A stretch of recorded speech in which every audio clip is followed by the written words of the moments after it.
waxaad ku caanbaxday nashiidka Soomaali waa aftakhir waxaan u maleynayaa nashiidkaas magacaaga iyo nashiidkaas horreey exactly Soomaali waa aftakhir bal markoobaad Soomaali waa aftakhir in maqashii maanta waxaan jeclahay inaan hortaada ka maqlo nashiid Soomaali waa aftakhir adiga horta markii ugu horeysay Soomaali waa aftakhir ku soo gaartay xilliga ahayd والله بالضبط هذا ما حسست وقت هبل ما دهي كرو markaas waa yareed ma dhihi kartid oo ogahay okay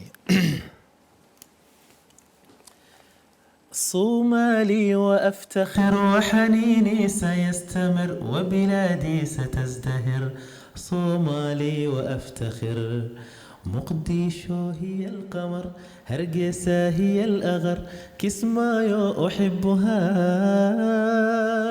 صومالي وأفتخر لن ننحني رغم الأسى لن نشتكي سنستمر سينتهي خلافنا صومالي وأفتخر افتخر الله الله الله فرينتا كده بس Soomaali waa aftakhir maxay ahayd Soomaali baan ahay waana ku faanaya aad iyo aad jiilka oo 9kii wixii ka dambeeyay dhashay marka la soo laabanaya ama burburkaas markoo dhacay waxaan aragnay Soomaali badan ka faanayaan Soomaalinimada sababtan waxa keenayso qaxii iyo dhibaatada ay dhaceen yani wiil yaro ku soo barbaaray dalka Yemen oo mar walba magac Yemen ama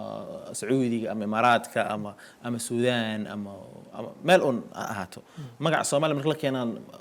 oo lagu xiriirinayo dhibaato majaaco waxsan oo dagaal exactly waxa imaanayso cunugii in Soomaaliya iyo isku xiro dhibaatada iyo ma fahantay uu ka faan aabayaashan hadda doorkooda haday qaadanin taasna waa dhibaato kale marka waxa imaaday jiil oo ka faanaya Soomaalinimada aniga waxyaabo noocaas oo kala camal oo badan arkay alxamdulillah guriga ama aabo iyo hooyo waxay si fiican noo bareen Soomaalinimada mar walbo af Carabi ku hadal ama Ingiriis ku hadal ama af Jini ku hadal Soomaaliya